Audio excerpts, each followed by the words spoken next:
Muchas gracias, Nieves. Buenos días. Es en verdad un gusto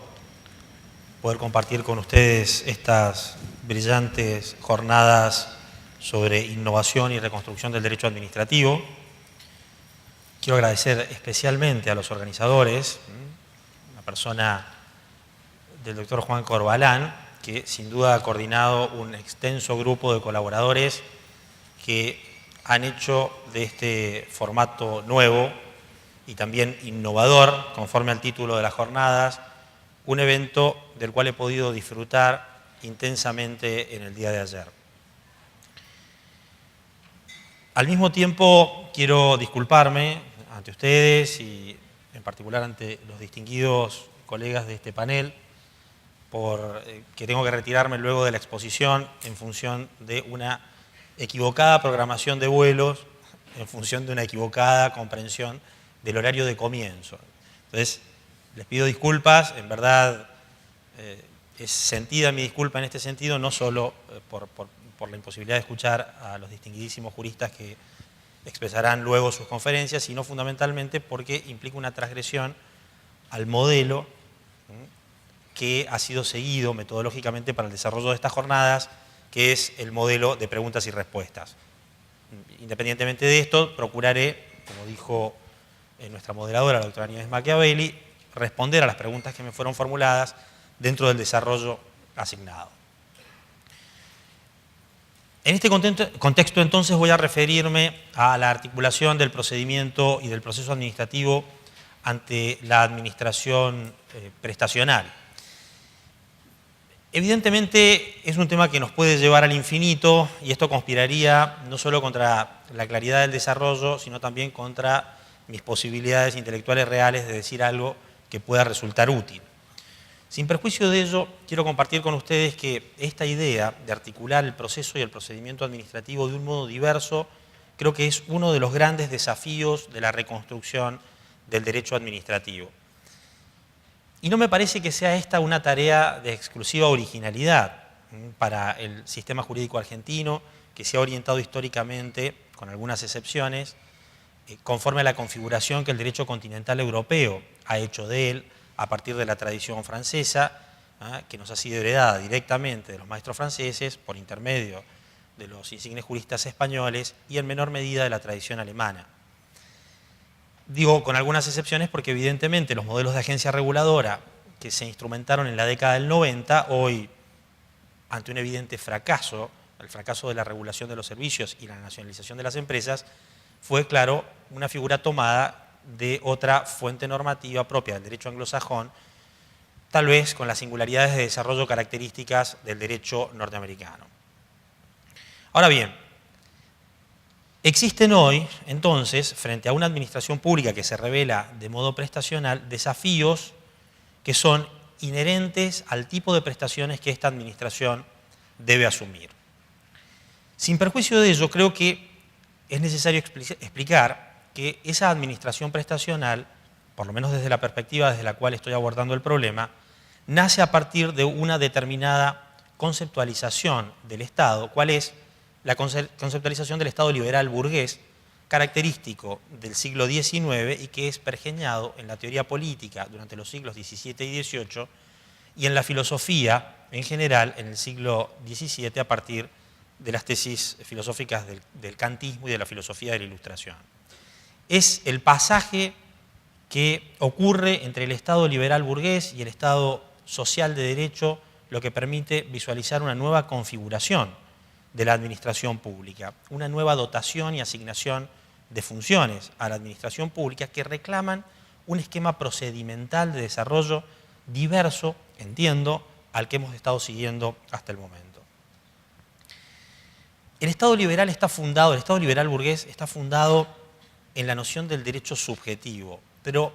no en la noción del derecho subjetivo como título de legitimación dentro del marco de un proceso,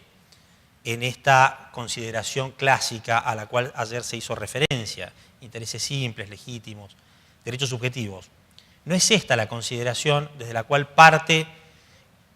la filosofía iluminista a los efectos, o el derecho natural racionalista, para decirlo en términos más generales, para concebir la idea de derecho subjetivo. Por el contrario, la noción de derecho subjetivo obedece a un esquema diverso, obedece al esquema del reconocimiento de la autonomía individual, a la idea central de que el hombre edifica el orden moral y lo hace a través del ejercicio de su libertad. Por lo tanto, ese mínimo moral, en términos de Carlos Nino, es lo que construye un Estado limitado, un Estado constitucionalmente limitado, lo que pone coto al poder omnipotente de las monarquías absolutistas anteriores. Es entonces esta idea de autonomía individual, sobre la cual se asienta la noción de derecho subjetivo, el punto de partida del Estado liberal burgués. Al decir de algunos autores, esto da lugar, estas ideas de la filosofía iluminista dan lugar en el ámbito de la filosofía política a las tesis contractualistas, a las tesis de Hobbes y de Locke, particularmente en el derecho inglés. Estas tesis contractualistas están afincadas en una idea que es el individualismo posesivo. Con la distancia que separa el pensamiento de Thomas Hobbes del pensamiento de John Locke, materialista en su concepción antropológica, Hobbes, trascendental en cuanto a su visión del hombre, en el caso de Locke, es cierto que ambos modelos obedecen a un mismo esquema y a una sociedad que es la sociedad inglesa, que está segmentada en distintas clases al momento en que escriben. Particularmente, en el segundo tratado sobre el gobierno civil, Locke nos va a explicar con claridad que lo que justifica la creación contractual de un Estado, es decir, la circunstancia de que un individuo pase del estado de naturaleza, de ese estado presocial en cuanto a organización política, tal como conocemos al Estado contemporáneo, a la sociedad civil, es la idea de propiedad. El hombre es, ante todo, propietario de su trabajo, y en la posibilidad de la enajenación de su trabajo, en la posibilidad de la comercialización de su trabajo, se encuentra el cimiento del derecho de propiedad. Es claro que esta sociedad es una sociedad que se estamenta en distintas clases. Hay propietarios de su propio trabajo y propietarios de bienes que requieren del trabajo de aquellos que solo poseen su propio trabajo, de los proletarios. Es por esto que el constitucionalismo del siglo XIX se edifica, en términos de Benjamin Constant, como un constitucionalismo desarrollado a partir de libertades o libertades frente al Estado, libertades respecto del poder omnipotente del Estado. No es un constitucionalismo, como luego ocurrirá con el constitucionalismo que emerge del Estado social de derecho, que contempla ciertas posibilidades de desarrollo, un constitucionalismo que consagra libertades para lograr ciertos objetivos.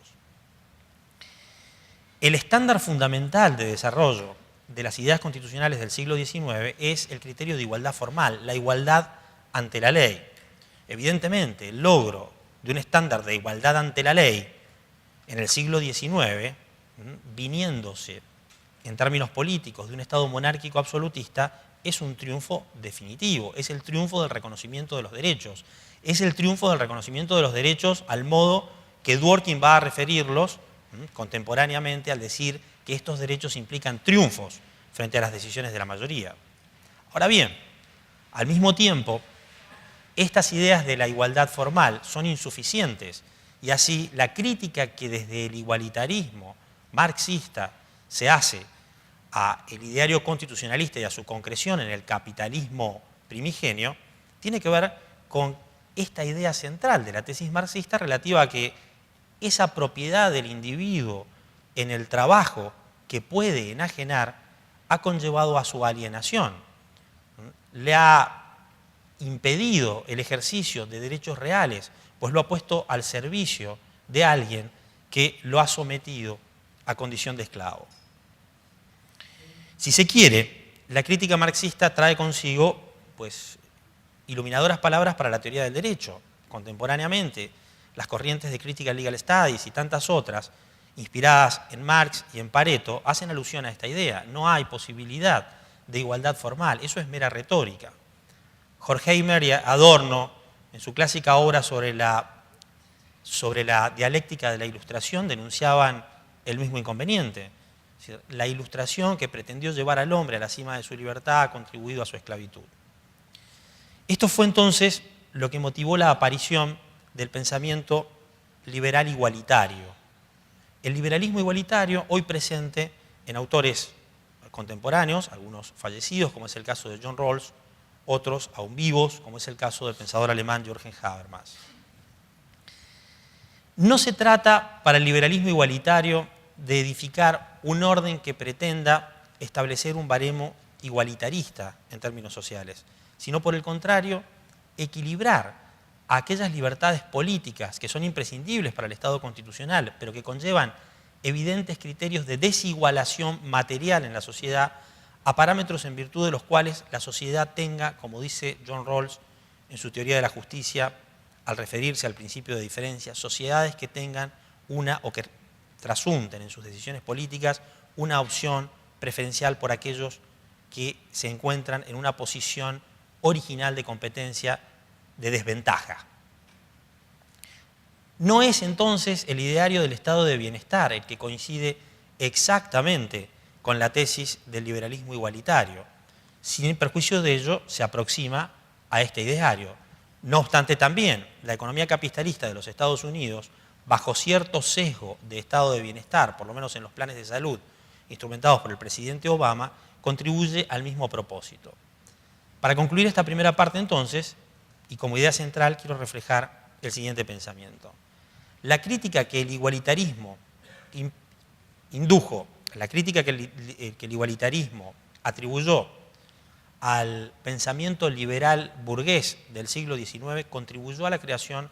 del Estado constitucional y social de derecho. Un Estado que no partió de la consideración de un extremo de igualdad formal estrictamente, sino de la edificación de criterios de igualdad material, de medidas de acción positiva en favor de aquellos individuos marginados,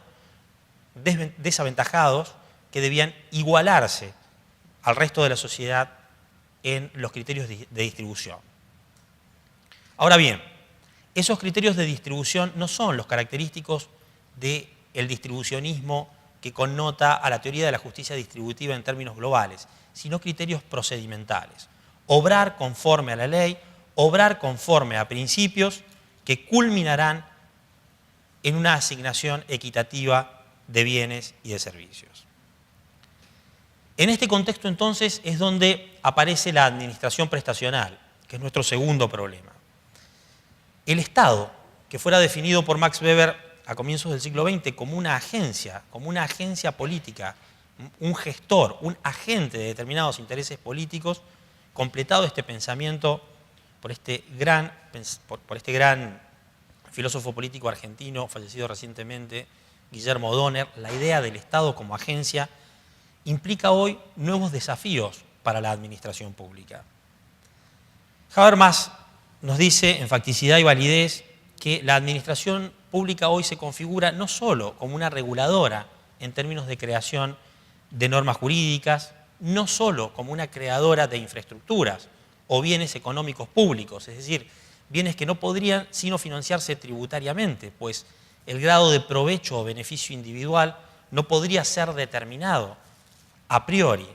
y que por lo tanto deben ser construidos a partir de una teoría fiscal que asigne cargas distributivamente.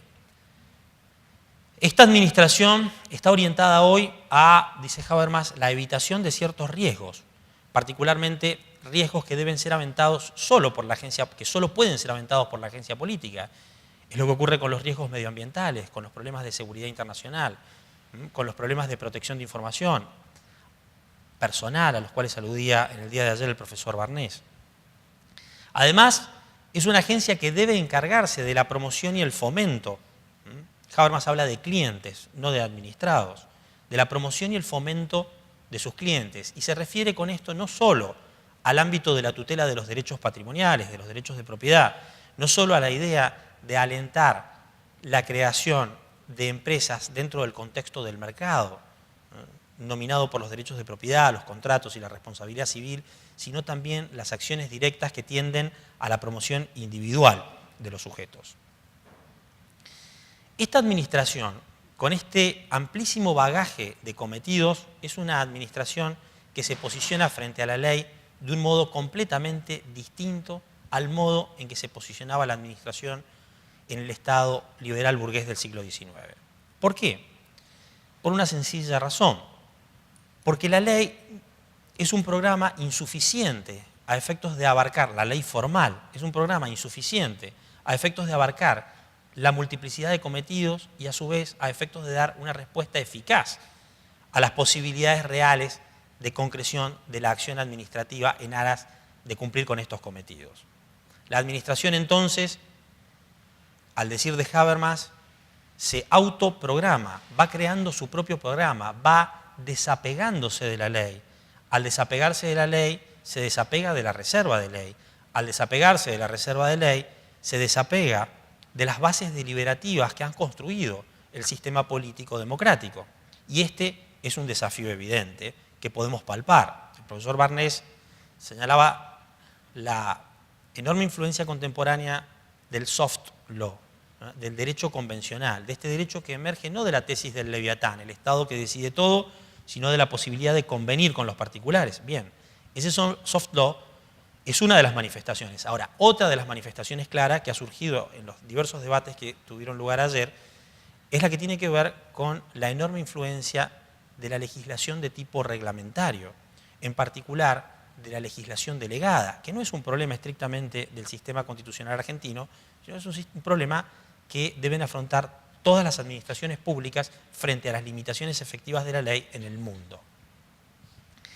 Esta administración no solo crea su propio programa reglamentariamente, decía ayer el profesor Mayral en este mismo estrado, bueno, pues órdenes verbales,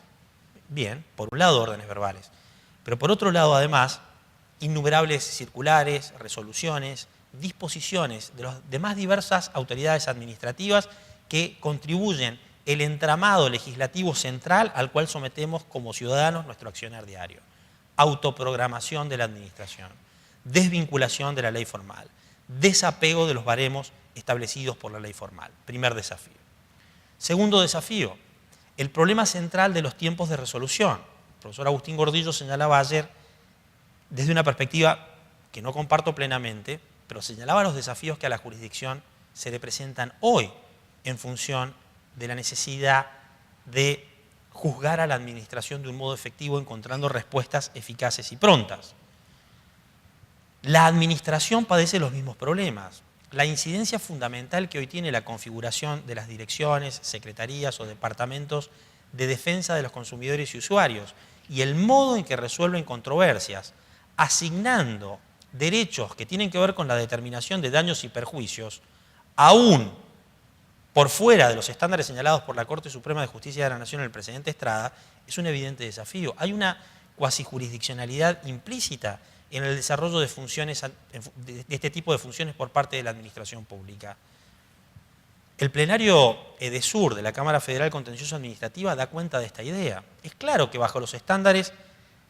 del caso Estrada es imposible concebir, y tal vez de los estándares de la misma Constitución Nacional, en cuanto veda la posibilidad de funciones judiciales por parte de la administración pública, concebir una administración que determine soluciones en materia de daños y perjuicios. No obstante, la imposibilidad temporal de tramitar infinidad de reclamos que tendrían que ver con todas aquellas situaciones que están normadas por la Ley de Defensa de Consumidores y Usuarios, lleva como un imperativo implícito la necesidad del desarrollo de este tipo de funciones por parte, ya no de organismos técnicos, no de estas autoridades al modo de las autoridades reguladoras del derecho de los Estados Unidos, que en función de las cuales la exhaustion of remedies queda fundada en la especialidad, en el conocimiento técnico. No. A partir de direcciones, departamentos integrados, tal vez desconcentradamente en el mejor de los casos, a la administración que debe dar respuesta en la determinación de daños y perjuicios. Cierro entonces este segundo problema, el problema de la administración prestacional en la configuración contemporánea, a partir de estos dos desafíos. Primer desafío, el desapego evidente de la administración respecto de la ley formal. Segundo desafío, estándares de atribución o determinación de daños desarrollados cuasijurisdiccionalmente por la misma administración pública. ¿Qué hacer frente a estos desafíos a los efectos de mantener el estatus del Estado constitucional y social de derecho? Estos son desafíos centralmente dirigidos al legislador y al modo en que entendemos la jurisdicción. De un lado, el primer desafío, el desafío del desapego de la ley formal, debe inducir al legislador a la creación de normas, de bases legislativas que contengan programas muy claros, por un lado. Aquellas bases legislativas a las cuales alude el artículo 76 de la Constitución, cuando se refiere a la delegación reglamentaria, deben ser una tarea asumida con completa, total y absoluta seriedad por parte del legislador. Es esta base legislativa la que va a permitir la impugnación judicial y un control judicial eficiente. Baremos poco claros en la determinación de las bases legislativas conllevarán a la creación de infinitas zonas de discrecionalidad, rayanas a la arbitrariedad en el comportamiento administrativo. El segundo desafío para el legislador es la modificación del procedimiento. El procedimiento administrativo debe regularse claramente de otra manera, a partir de otros estándares. Estándares de suyo mucho más participativos. Estándares que tiendan a dar una respuesta efectiva a problemas que deben tramitarse en sede administrativa. Es este tal vez, con todo respeto, el disenso que tengo respecto de lo que exponía ayer el profesor Gordillo en este estrado. No creo que quepa, sin perjuicio de las alternativas de la mediación y de la pronta búsqueda de solución por parte de la judicatura, del Poder Judicial, cosa que sí comparto, creo que es el déficit del procedimiento administrativo el que de un modo evidente conlleva a esta sobreactuación en el rol judicial. De modo tal que el procedimiento administrativo debe regularse de un modo participativo tal que la diversa interacción entre los sujetos interesados sea efectivamente escuchada por parte de la administración. Creo que en este sentido tenemos mucho que aprender del modo en que las public hearings, las audiencias públicas, están desarrolladas en el derecho de los Estados Unidos a partir del procedimiento de rulemaking. Es decir, el reglamento se hace, o la decisión en adjudication, la decisión individual se construye a partir de un desarrollo anterior en el cual todas las partes han sido escuchadas. Y esto, contestando una de las preguntas que me fue formulada, es lo que permite aventar la posibilidad de atribución de daños y perjuicios ex post. Esto que se llama ex ante hearing and review, esta posibilidad de ser escuchado con anterioridad a la emisión de la decisión administrativa, es lo que permite a la administración prevalerse de esta situación a efectos de evitar el pago de daños y perjuicios con posterioridad en función de que la participación de los sujetos interesados requirió de alguna manera la expresión de sus agravios de modo previo a la determinación del perjuicio. Este es el primer desafío. El segundo desafío procedimental es, al que he mencionado con anterioridad, es de alguna manera la moderación del Estado leviatán. La idea central esbozada en el derecho alemán a partir de lo que se llaman contratos públicos, es decir, la posibilidad de salir de un esquema de regulación por vía de leviatán y frente a este de un esquema que implique solo asignación de derechos de propiedad, transitando un esquema intermedio, en el cual aquello que la administración puede resolver por su propia autoridad es resuelto por esa administración a través del consenso entre las partes y la creación de una regla que da lugar a esta noción del soft law, es también un objetivo que debe ser preponderante para la administración pública y que debe ser predeterminado, preformado por la ley formal, desafío que el legislador debe asumir. Por último, y contestando o procurando contestar otra de las preguntas que me fue formulada, ¿cuál es el rol que le cabe entonces al judiciario? ¿Cuál es el rol que le cabe al Poder Judicial en el contexto de desarrollo del mismo problema? Es evidente que cuando el judiciario excede el ámbito puntual de la resolución de una controversia en el marco de un caso judicial, acorde a una legitimación definida, profiriendo una decisión con efecto interpartes, incurre, cuando controla la administración pública, en un rol de administración. Y poco tengo que criticar a la idea de que juzgar a la administración es administrar. Claro que juzgar a la administración es administrar. El punto es administrar ¿de qué modo? Esto está claro en la doctrina francesa, ¿verdad? Esta idea primitiva de las primeras leyes anteriores a comienzos del siglo XIX y luego esbozada en diversos precedentes del Consejo de Estado francés de que la administración no puede administrar, lleva implícito una contradicción. La administración no puede administrar, por lo tanto debe crear sus propios tribunales administrativos que al juzgar a la administración administran. El punto es, esa administración que lleva adelante el juez que juzga a la administración, ¿debe perfilarse de qué modo? Debe perfilarse de un modo tal que implique la corrección de la asignación presupuestaria que hace el Poder Ejecutivo, perdón, de la asignación presupuestaria que hace el Poder Legislativo y que ejecuta el Poder Ejecutivo, debe contribuir a la asignación concreta de resultados puntuales en materia de asignación no solo de derechos, sino también de prestaciones, o debe implicar una administración negativa, no sujeta estrictamente a la nulificación de un acto, el viejo juicio al acto propio del contencioso francés, sino un juicio que tenga en cuenta que esta administración es prestacional, que hace, deja de hacer, deja de otorgar, deja de dar multiplicidad de cosas, que eso debe formar parte del control judicial, pero que ese control judicial no puede lograr una sustitución de la decisión administrativa, no me refiero en términos formales, no me refiero a la sustitución, al dictado del acto administrativo puntual, que en muchos casos es un requerimiento de la tutela judicial efectiva, sino a la sustitución del rol característico del administrador en la ejecución presupuestaria. Allí entonces hay un nuevo desafío para los jueces que en este criterio de administración negativa que deben desarrollar,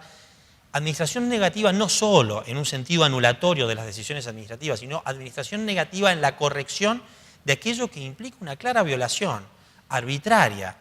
a los derechos asignados en términos constitucionales y en términos legales formales. Segundo desafío entonces para el legislador. Ahora bien, evidentemente una judicatura que pretende un control de razonabilidad sobre los decretos de un poder ejecutivo es una judicatura que ha asumido, que ha tomado para sí un rol que, al menos desde mi punto de vista, en los estándares del Estado constitucional y social de derecho, resulta ajeno a ese procedimiento de razonamiento práctico de justificación que, como nos enseñara Carlos Nino, desarrollan los jueces. Para concluir, los desafíos que el desapego a la ley formal que la Administración en su actividad trasunta hoy y a la asunción de facultades de tipo cuasi jurisdiccional que la Administración ejerce hoy requieren de una respuesta evidente de los otros poderes de gobierno, en particular de un Congreso, de un poder legislativo que dé respuestas concretas a las bases legales formales que fijen los procedimientos adecuados para que las decisiones administrativas puedan ser transparentes y razonables. En segundo lugar, desafíos para un poder judicial que debe edificar sus decisiones conforme a la estructura del razonamiento práctico de justificación, que es característica del discernimiento judicial, y a los estándares de control que son perfilados por esta administración prestacional.